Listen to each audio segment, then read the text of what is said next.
The piece I'm going to read today is called "It Ain't So Funny When the Rabbit Has the Gun." It was written in October 2008.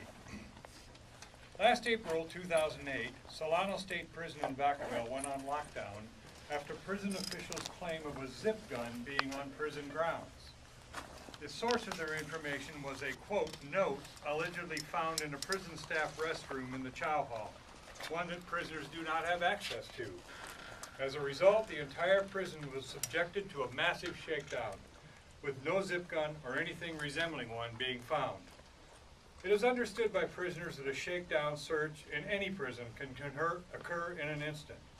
Many searches are a result of spur-of-the-moment bouts of rage by a single guard whose ego was popped or whose penchant for complete control was perceived to be challenged.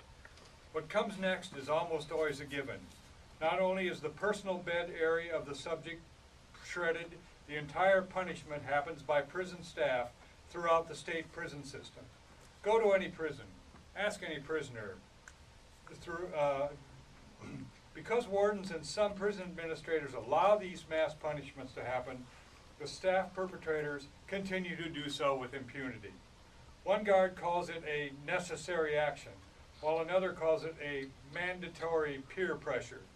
Whichever they call it, the action is illegal and arbitrary and retaliatory. Some searches uncover contraband items that can only be smuggled past security by outside sources. Prison officials, especially public information officers, hold fast with determination to put the blame on the prisoners when any contraband is discovered, even when they know that it is impossible for a prisoner to bring anything into the prison. Someone has to give it to them. Truth be known, it is no secret that prison guards and other prison staff are responsible for almost all the contraband behind prison walls. This phenomenon is ubiquitous throughout the California prison system. Recently, local television and print media have been reporting, for example, that thousands of cell phones have been found inside many of California's 33 state prisons. It was also reported that more contraband cell phones were found in Solano State Prison than any other prison in the state. One Sacramento TV news station put the number at nearly 700 cell phones. Prison officials continue to insist that inmate visitors bring the phones in and that inmates are clever and find ways to get contraband into the prison. All visitors are subject to search and must pass through a metal detector significantly more sensitive than those found in airports. To date, only prison guards and staff have been busted smuggling in the phones. According to the July 2008 newspaper of Taxpayers for Improving Public Safety, ranging in price from $500 to $700 per phone, staff were in some cases making as much as $100,000 smuggling in the devices. These offenses may qualify prosecution under the RICO Act. The newsletter continues.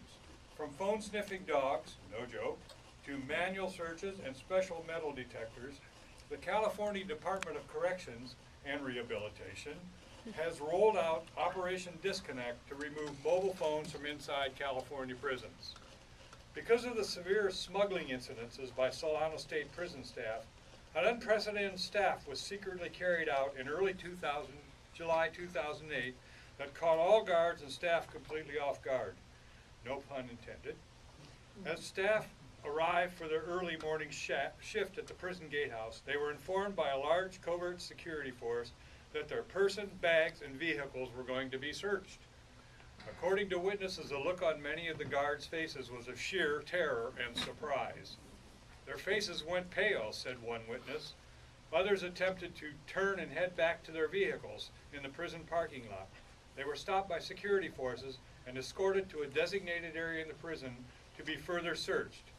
Everyone is ordered to turn all their pockets out and empty the contents of their large suitcase-like lunch carriers, some with wheels, for further inspection. Also, prison staff were again warned that personal newspapers, magazines, crossword puzzles, and Sudoku game books can no longer be brought into the prison as they are a distraction to their duties. The CDCR protocol keeps secret all the contraband recovered and confiscated by the stealth search team. Colloquial mumblings among prison staff indicated that cell phones, tobacco, cigarette lighters, various unauthorized weapons such as knives and other contraband were found secreted in various locations by staff. All of these are extreme forbidden items, of which staff were fully aware of before they decided to break the law. Tens of thousands of hardworking Californians had their income reduced to peanuts, and jobs were terminated after Governor Arnold Schwarzenegger signed an executive order to get the legislature to pass his 2008 budget. But because the job terminations and pay reductions did not affect prison guards, with an approximate annual base pay of $75,000 and every benefit imaginable, it's hard, even for a prisoner, to understand why prison staff would stoop to the levels they do. The yield from their illegal activities, smuggling contraband, alone is more than what Governor expects those affected by his executive order to live on. And what about those state workers who lost their jobs? Greed, stupidity, and arrogance are the elements driving these rogue prison guards and staff. Why else would they pursue such nefarious activities as smuggling, contraband behind the security lines of a state prison? Rather than take responsibility for their actions, something they demand of prisoners, prison staff will always come up with creative ways to put all the blame on the convict. Prisoners are clever, or prisoners are manipulative, or anything that diverts the attention from the real smugglers, the prison staff. Their actions will continue as long as they feel they can get away with it, and everyone knows it. They have a badge and will laugh it off and continue the present program if given the opportunity. Because prison guards and other prison staff had free rein to come and go unimpeded in and out of these penitentiaries, they believed that they were indomitable to outside forces. Now that they are subjected to daily searches, having to go through some of the same procedures convicts have to endure before they come to work, will this make any difference? It ain't so funny when the rabbit has the gun.